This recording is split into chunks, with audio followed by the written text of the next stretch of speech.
What is up, Robot Wars, BattleBots, and Bugglebots fans alike? Hardcore Kid here with another episode of the Hardcore Podcast. Sorry this one's coming out a little late. This thing came up last week. It was called Christmas. I got a lot of presents, and I also got very drunk. And I'm currently in the hangover on Boxing Day. And joining me, as always, I have the equally inebriated Otaku Nate. Yeah, I'm inebriated from something called karaoke on Saturday night. Oh, what kind of drink is that? I had a Moscow Mule. I had several Moscow Mules. Nice. I had Fireball Cinnamon Whiskey. I love it. I'm not a drinker, but I am in fact a sucker for the cinnamon. So, yeah. So because of stuff and because of our inebriation, we were unable to get guests. Christmas, everybody's recovering from Christmas, so we're in recovery mode until 2020 comes along, which is in 2 days from now. You have any New Year's resolutions, Nate? To continue to lose weight. That's everybody's New Year's resolution. Yep. So mine is to maybe finally get a new BattleBot built and also win some more Norwalk Havoc events, which leads us to some big news going into 2020. The Norwalk Havoc events, they're holding, there's 6-7 events every 2 months in 2020, and if you win an event, not only do you get a golden dumpster and $1,000, but you also qualify for a special event in December where you get to win not only just another golden dumpster, but also, get this, $10,000. Wow. Yes. I could rent an apartment for that with that kind of money. That's 2 supermarket sweep wins right there. Mm-hmm. Yep. So we must prepare for all these silent springs and squishies and all kinds of insane overpowered bots looking to compete. The And tiny huges. Tiny Huges, the Smees, the Lynxes. It's going to be insanity. But for now, we must focus on the event across the pond, and that is Bugglebots. And now we're up to Heat 3. We're the Wednesday point, approaching the hump of Bugglebots Season 2. And I thought this was a good episode. I think it's the best episode so far. Yeah, I think I'd say it's the best so far. We had. I mean, some like good matches. we got off to a good start, and it's only gotten better from there. Yeah, like episode 1 was fun. Episode 2, we liked better, but we just thought the fights were too short. And Heat 3 had a lot of solid matches and some very interesting and unique designs. And just looking at the match sheet here, we got the fight card here with all 6 bots. They're all very different bots. We got a vertical spinner, an overhead spinner, a undercutter, a flipper, a razor boy, and Smee's British cousin, White Boy. Yes. But before we get to that, we'll talk about the Heat winner. Making his return, it's Alex Mordew with Saw Loser. Saw loser. Sawbot? It's Alex seems to have shifted less into Saw and more into just regular vertical spinner. It kind of reminds me of Pussycat's old two-toothed disc. Kinda, yeah. And But I have no complaints because I'm a huge fan of Saw Loser. yeah, the disc did damage, but I'm surprised we didn't really get to see much of the lifter in action. Like you only self-righted once, and that was it. I don't think he really needed to use it in this heat unless he over-gyroed himself. Well, he did at one point, but nah. Yeah, but really solid performance by Alex. I thought that he got a bit unlucky having to face the eventual champion last year. Mm-hmm. This year, he just breezed right through the heat. Yeah, you can really see that, he still got it in terms of his driving skill from Firestorm. Yeah. There might have been some criticism regarding his tactics in some of the final fights, but I'll get into that when we get to them. Yeah. But but really good bot. I really like the new color scheme he's got now. Oh yeah. He's still using it's a new 3D printed body. He's got a new blue wheels and a Those red blue disc. wheels look tasty. Oh, I'm sure Rara got a hold of one of them. Oh dear.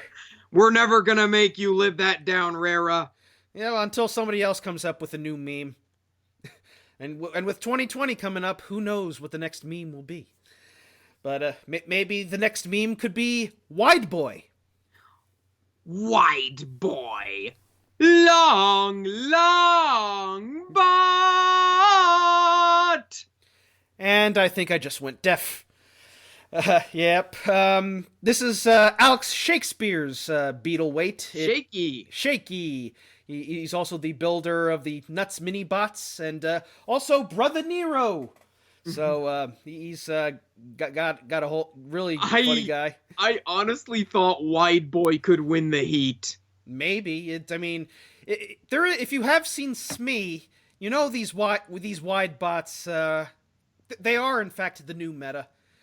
Just being able to surprisingly build such a wide bot and have it only weighs 3 pounds. That takes talent. Mm-hmm. And yeah, Wide Boy unfortunately suffered from one little fault, and that was a giant hole in the floor.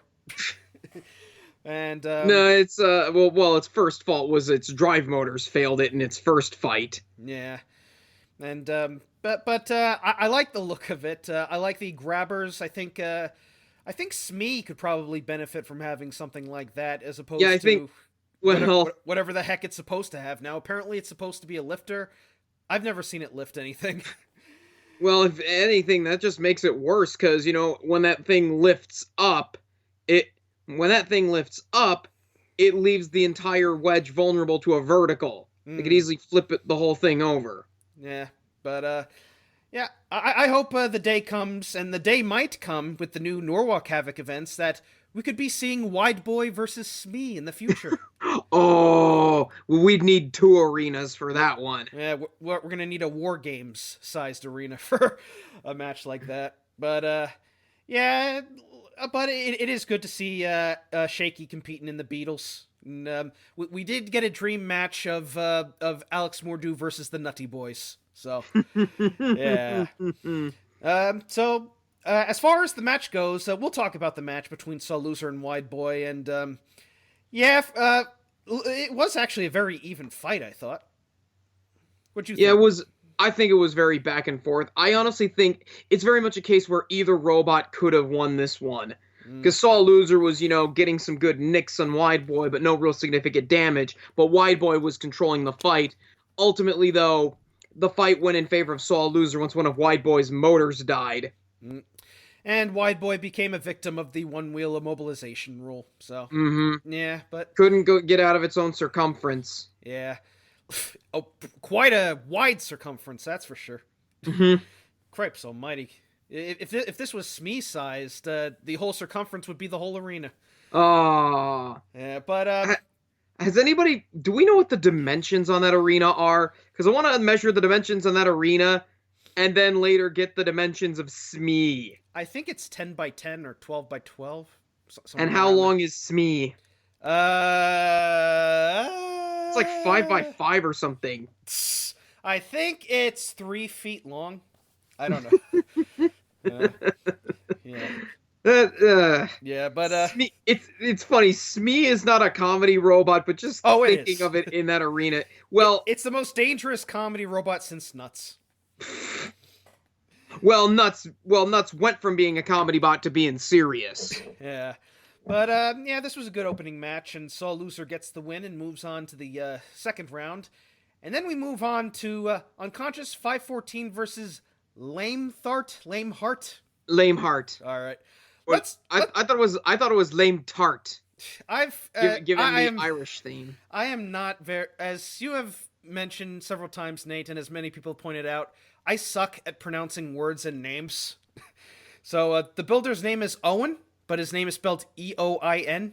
I thought it was looking at it, I thought it was Aowen. I have no idea. But I believe it is Owen. He's probably gonna he'll probably be yelling at us in the comment section. Well, howdy doody there, Nate. Sure is fun watching all these bots fight. Yes, sirree, Bob. And if you get that reference, you had a good childhood. But, yeah, so let's talk about Lamethart. Lame heart. Pack it up, pack it in, let me dig in. I'm trying to win, battle me, that's a sin. I will never slack up, punk you better back up. Try to play the role and you're the whole crew will act up. Yeah, if you didn't get the reference, Lameheart is actually Irish for jump around, which explains the opening music. Honestly, going into this episode, I had hopes for Lameheart. Yeah. Because I like the look of it, I love the color scheme, I like green things, and I like the uniqueness, because you don't really see beetle weight flippers. We've got lifters with the troublesome truck known as Snappy. Yeah. But, you know, nobody really builds a beetle-powered flipper. It seems like spring-powered flippers are the new meta for like Irish bots. Remember Dietor's flipper was spring-powered? It was a car, it was a car spring flipper. And yeah, it's interesting. And I will say, once they shifted to the spike, the 4-bar lifter, it's actually quite effective. Mm-hmm. And it's also very fast, and it's very well, and it's very well driven. Yeah. Go ahead, Nate. I have to give all the kudos in the world to Owen for this episode. He was the real breakout star of this show. Yep, he's definitely, like, his driving ranks up there with Doom Kids, just going all around, just pushing bots around. Can you imagine Lameheart with the 4-bar lifter against Captain Doom or Hailstone? Maybe, but yeah, it was just wedging it around and getting some good flips in, and unfortunately, as good and fast as it was, it just came up a bit short against Unconscious 514. Unconscious 514. Crusher! I've always waited the day that I'd get to see the return of a Crusher bot, at least in the beetle weight class. This is the best looking Razor beetle I've ever seen. It is indeed. I know that, oh god. You forget his name? The Valkyrie guy. Alex Crease. Thank you, Alex Crease. Is it? It's pronounced Crease. It could be worse. When I met him at Mass Destruction, I called him Jonathan for some reason. Oh, but yes. I know that Alex Crease has built that beetle weight version of Quantum, which I would love to see on this show for the record. But Shirumi Eku, God bless them, they've built something pretty cool here. I liked it. It was very effective in its little fight against Lameheart, and I really liked how it looked against Saw Loser. But you know, that rear and its exposed internals was its ultimate Achilles heel. To me, I think the ultimate Achilles heel was the fact that it was a very low wedge. Oh yeah, fighting an arena filled with cracks everywhere. Yeah, it got stuck in the seams several times. Floorgate was in full effect for this episode. Oh, very much. But yeah, it's great to see. It's great to see their more international bots. Yeah, we have American bots, we have Dutch bots, German, and we're even getting bots from China. I will say I really like his bot. Really nice Crusher. And, I want to see them back next year. I do too. And it just came up a bit short. Hopefully they get the motors fixed, and hopefully Bugglebots fixes those seams. But yeah, that's Shane's job. Oh well, yeah. So but as far as the match goes, Lameheart was if you're gonna fight a Crusher like this, you need to have a bot that's really fast. Lameheart was really showing just how quick it was, though it seemed to have steering problems. Like, it was oversteering at points. I did notice, a part of me just realizes this is probably the closest we'll ever see to Razor versus Storm 2.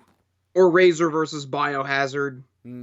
That almost happened. Yeah, that would have been interesting, but what it all came down to was Unconscious was finally able to get a hold of Lameheart and grabbed it, pushed it into the pit button, and then both went into the pit. And then when they were removed from the pit, it turns out they were stuck together.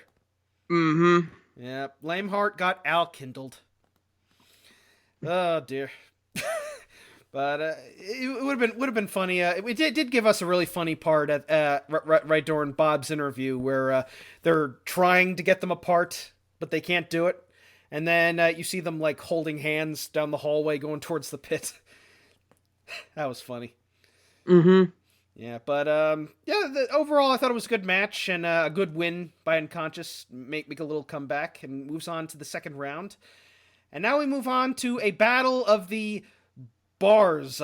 Before Bars. we go any further, can I just say that Bob Horton had the line of the night? Yeah, what was that? It was wide, but it died. I think that was the match after that, right? No, that was Wide Boy versus Saw Loser. Oh, yeah. We already talked about that. Yeah. Yeah, but Bob's on form as usual. So Conscious gets the win. We get Bar versus Bar. The Apprentice versus the Master. And we'll start with the Master, Rev 4. Rev 4. Spinner!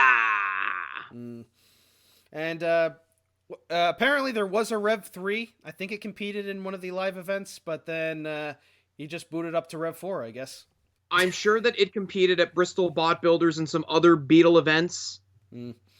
Yeah, kind of like how there's a Panzer Mach 2 and a Panzer Mach 4 in Robot Wars, but Panzer Mach 3 was in Robotica. Something like that. Mm-hmm. Yeah, but... I would love to see a Robotica-type robot show in the UK. I want to see one in the US. Mm-hmm. Yeah. Derpy is sitting there waiting. Hey, make a BattleBot spin-off. Like, bring techno games to the US. That could work, especially since Robo Games is no more. Yeah, and you just have Kenny Florian and Jenny Taft hosting it. Like let Chris Rose do his thing with the NFL Network, and or bring in some former, or hey, get Greg Munson and Trey Roski to host it. That'd be pretty cool. But do they have the TV presence? Well, we'll see. Yeah, I know they have the beards, but yeah. So Rev 4, I will say it is. I thought this would have been my pick to win the heat. To me, it looked kind of unstable. Very spindly. Yeah, because like those exposed wheels were its ultimate deal. I know many people ask, why do so many robots have exposed wheels? And my answer is that at least for the heavies, that's kind of the meta. But dude, you should have seen the chat when the video was playing. For like almost the entirety of the chat. I saw this. I was watching it while I was at work, and they would not shut up. Everybody was like, "Why do these robots have exposed wheels? Bite Force 1 and it doesn't have exposed wheels." And for like everybody was like going on, it's like how Hypnodisc has exposed wheels. Yeah. Nightmare has exposed wheels. Wheels have exposed wheels. My Subaru has exposed wheels. Yeah. Bicycles have exposed wheels. I had to turn that chat off because I couldn't take it anymore. It's the same thing over and over again. Yeah. Thank you for bringing that up. I would have forgotten it. But Rev 4 to me seemed a little unstable. I mean, in the first round, the two collided, and then one of the wheels just got completely knocked off, and then it was just like shaking the entire time. Yeah, and then I would have keep going. I would have pegged it to win the heat up until that moment. And then in the losers melee, it shook its own link out. Should have used a switch. I don't know. I've gone back to Link since my Switch derped. So it sucks, but what can you do? But and we got it. It's really bizarre how all the grand finalists from the first season have been going out. I was also going to bring that up because we have now had 3 finalists. We've had Snappy, we've had Maximum Ogre Drive, and now Rev 4 all go out in the preliminaries. Yeah, I think if anything, it just speaks to the parity of this season and just the quality of robots compared to season 1. Yeah, what the hell is a seating system? Because with season 1, it was a case of, okay, these are kind of the best we've got for now. Let's just see how this plays out and hope for the best. But with season 2, the difference in the quality of bots is night and day. Mm. Yeah, it's bizarre, but what it comes down to is either the luck of the draw or just bots, maybe new improvements that just didn't work. Like, hey, we had a good bot last year. Let's try and figure out how to make it more powerful and better. And then the Bugglebots gods show up and say, not good enough. Execute Order 66. And then, bye-bye. But the robot that it did lose to was yet another bar spinner, the Apprentice. The Apprentice. Sugar bot. Yeah. For you American people who don't get that reference, The Apprentice in the UK is hosted by UK mogul billionaire Lord Sir Alan Sugar.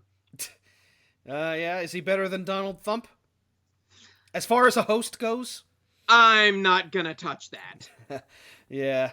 The Apprentice, I will say, it put up a good showing in this first match, although it looks like it was having a lot of trouble with its drive. Yeah, it seemed like it was having some mechanical issues. Had it fixed its demons, I think its fight against Lameheart could have gone a different direction. Mm. But we'll see. I mean, Mark Smith said that his weakness was, I built it. He built it. Yeah, sure did, Mike. Yeah. No, you sure did, Mark. You sure did, Mark.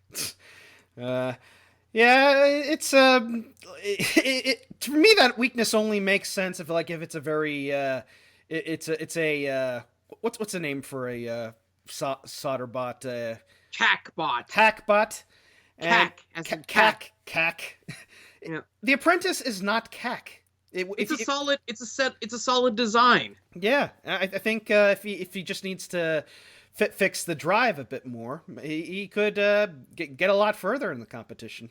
And you've built a good robot when somebody like me looks at it and says, I want to see that thing come back again. Well, the good news is it will, because it's in the second chance Rumble. So yeah, the Rumble Bee. No, second chance Rumble. The Rumble Bee's for Heat finalists. Oh yeah, sorry, I get those two confused. Yeah, but we'll see what happens. So the match this was your pick for John Reed, good hit of the night? Yeah, that's my pick for John Reed, good hit of the night. Yeah. That one hit that took out both the wheel and the weapon motor. Yeah, that was really nice. That thing was fearsome, and it pretty much shattered my hopes of Rev 4 potentially winning the heat. You think if Rev 4 had fought Saw Loser, you think they could have taken those wheels off? They probably could have. I would also say the same with The Apprentice, but that's the luck of the draw. Yeah. So The Apprentice gets the win after Rev 4 got hit again and then just got completely beached on its weapon. And that was it. But so we move on to the losers melee. Wide Boy versus Lameheart versus Rev 4. All the bots on the right side of the battle board. And poor Rev 4. Just got some hits in, and then the link went bye-bye. You are the weakest link, bye-bye. And so it was down to Lameheart and Wide Boy. Lameheart had really good driving from Owen. Yep. Yeah, the little spike now, the little keep away stick, and he used it well, being able to get underneath Wide Boy. Oh yeah. Like the keep away stick, it looked nothing more than just a bolt with it looked like a bolt with a few nuts on it. Yeah, that's basically what a keep away stick is. Just stick a little thing out and well, no, but when I think of like the keep away sticks, I mean like, those little waggly triangular things. Yeah. This was more like just a little rod. Mm. But he used it well against Wide Boy, and then he got Wide Boy into a position where it had no choice but to just fall into the pit. Yeah, that's the disadvantage of being too wide. How funny would it have been if Wide Boy had driven over the pit? Oh my god. And which has happened. We have seen some bots actually. I think it was Gear Down for What who jumped the pit at one point. Oh yeah, we forgot to mention that. That's one of my favorite moments in the series. Gear Down for What using its axe to vault over the pit. It was awesome. Yeah, but this was a fun match, and Mhm. what it came down to was lots of back and forth. Lameheart almost went into the pit, and then eventually he got one good push, and Wide Boy got confoozled and went full Reed into the pit. Nobody understands the full Reed reference. There's people who have listened to my podcast a while. I think they know what full Reed means by now. But speaking of full Reed, I believe the Chiefs, the Kansas City Chiefs, have they gotten the bye now that the Patriots lost? I believe they do, but I don't know. I'm too lazy to check it out right now. Oh, yeah, the Patriots lost to the Dolphins. Fun times. Good riddance to bad rubbish. Yep. So Lameheart gets the win and moves on. And what was the first match? The first match was Saul Loser versus Unconscious 514, I believe. Yeah, this was a very cagey, very tactical fight. Yeah. Unconscious had the advantage of having the much lower wedge, so it was able to get so Saul Loser wasn't really able to get underneath it. Unfortunately, it had to deal with all the seams in the floor, so it kept getting stuck. And Saul Loser had to come in and get some hits, but you can hear Alex in the background going, "I don't want to hurt it. It's too beautiful." And Bob roasted Alex Mordew for that. I'm just gonna say this again. I am loving Bob Horton as the stick man for this series. He is so good at his job. Yep. Just like I like Alex Mordew for his showmanship. I mean, when I first started watching Robot Wars, I mean, the first episodes that I watched that featured Firestorm was the Commonwealth Carnage. Oh, and Alex had left the team by then. So well, he didn't leave the team. He was at university. And then they start airing Extreme, and it's just like, oh hey, there's a third guy on the team now, and I thought he was just there for the most part, just the third wheel man. But I think he's come to his own, and in Bugglebots, he's showing that he is a funny guy. He's passionate. He's a good showman, and he's just as good a driver as his partner, Graham Bone. Yes, like people tend to forget that Alex Mordew was also one of the drivers of Firestorm for a while. Yep, and he definitely showed his skills and also his pacifism. No place for pacifism in BattleBots. And Steven also got on Alex's case for it. Steven was on fire on commentary for this episode. Steven was great. That was my favorite moment with Steven. Like, what are you doing? You're supposed to hit it.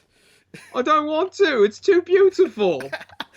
Oh, that was great. And then no, you go ahead. What it came down to was Unconscious.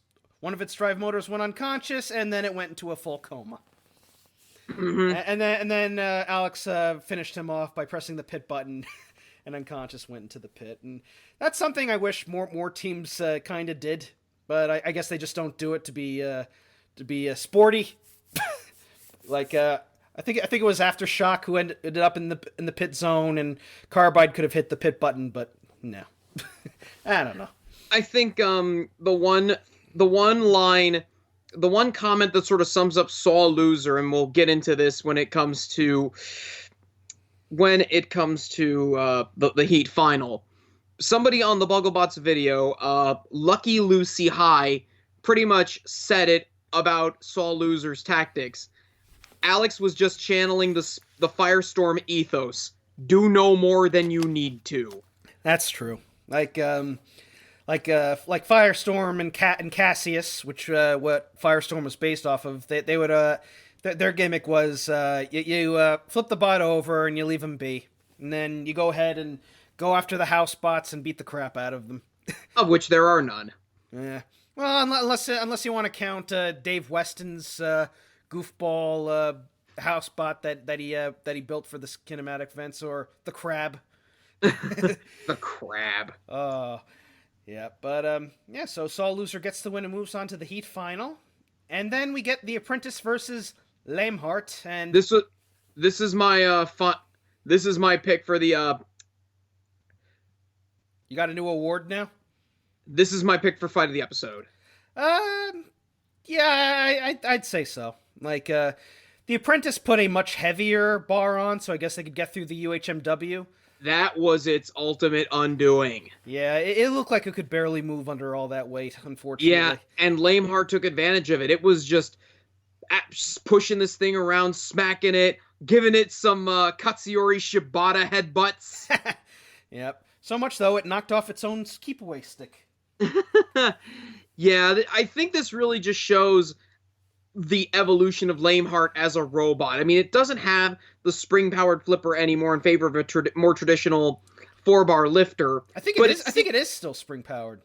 I don't know if it was. I thought he changed it out or something, but Lameheart was extremely effective in this fight, and I give it all the credit in the world. This was a fun fight, very tactical back and forth.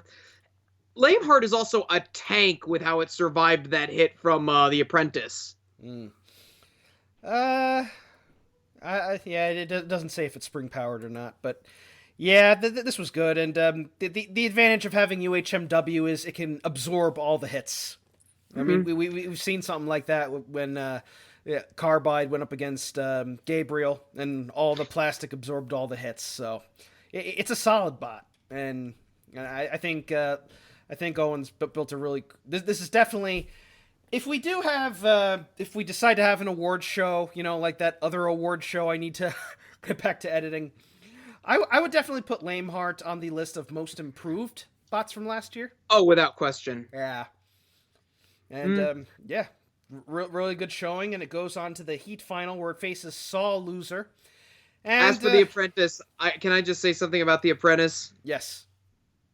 I had hope for you going into this episode. You were big, you were tough, but it turns out you were the most unreliable thing on this Heat, and therefore, The Apprentice, you're fired.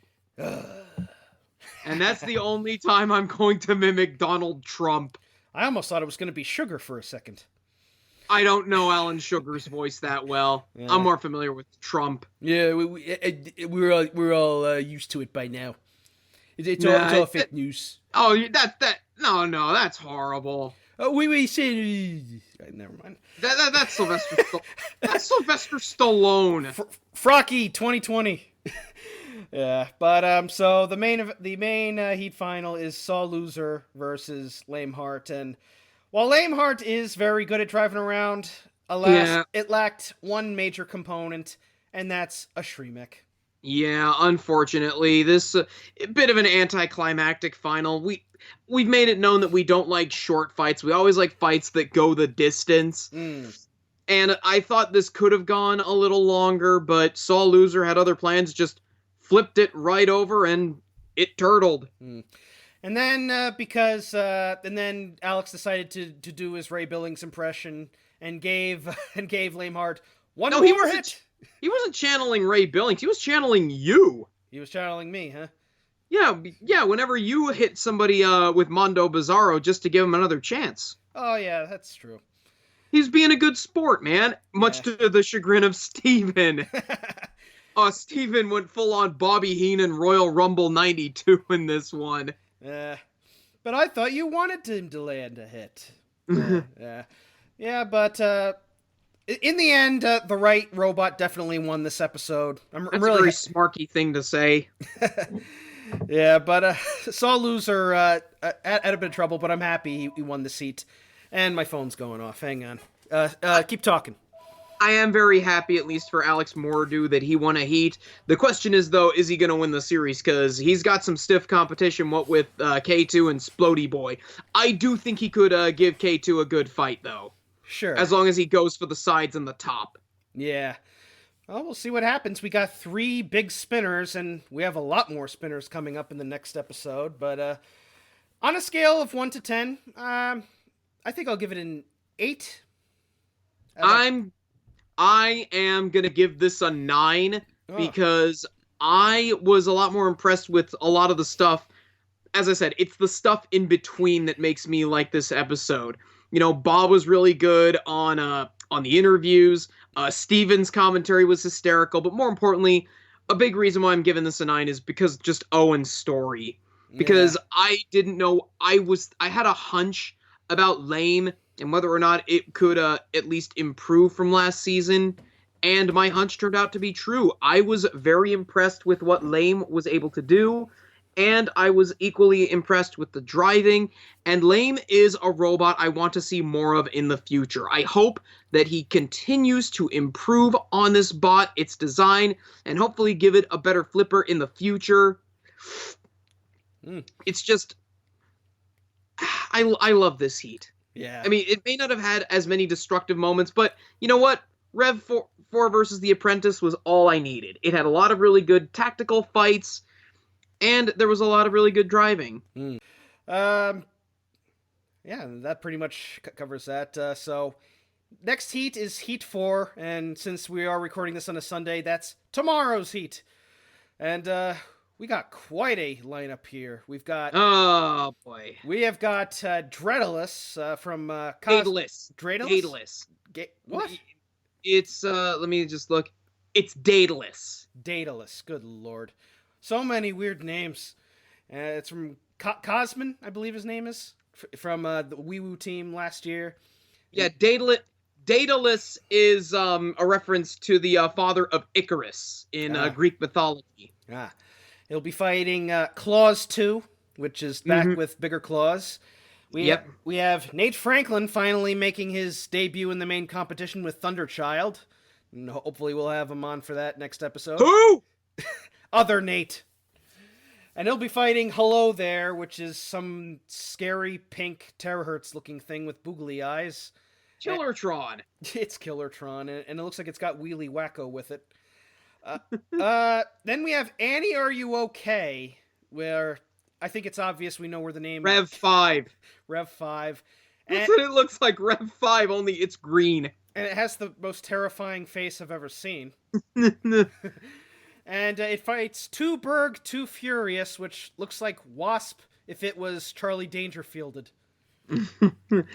You know, it said Abby... on the side it says Abby Scaffolding. I seriously hope there was a third word beneath it that said solutions. Maybe. Yeah, but yeah, can't wait to see Heat 4. Looks like it's going to be a great fun. heat. This might be the best heat of the whole season, but we got to find out. I don't know. This heat is going to be hard to top, but we'll see. Yeah, but yeah, that pretty much covers that. I got to go recover from my hangover and start editing this. So until next time, guys, I'm the Hardcore Kid. And I'm Otaku Nate. Peace out, and it's Bugglebots time. Tomorrow's Christmas Eve.